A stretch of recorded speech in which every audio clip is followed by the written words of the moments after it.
Okay, we're going to talk about auscultation of the patient's lungs. What we'll do is we'll teach the patient how to deep breathe first, and what they'll do is they'll put their hands under their arms like this, and they'll go forward and they'll take deep breaths in and out. That way that teaches them how to take a deep inspiration.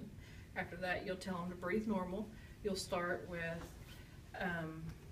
their back, their posterior side, and you will start listening to their all their lung fields. You'll do it in the same pattern that you do your percussion, and you will listen.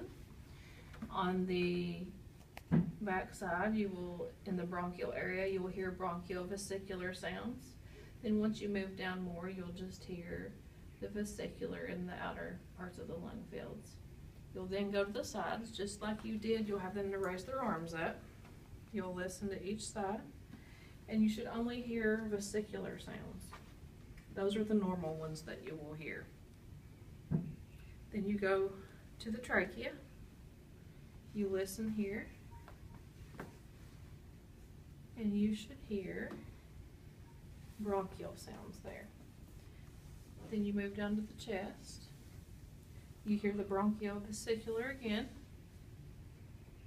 because it's in the same area of the anatomy. And then once you move further out on the lung fields, you hear only the vesicular sounds. All during this time, while you're assessing your patient, you're making note to listen for any abnormalities in their lung sounds.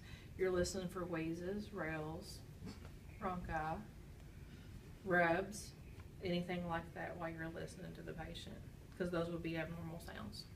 And that's it.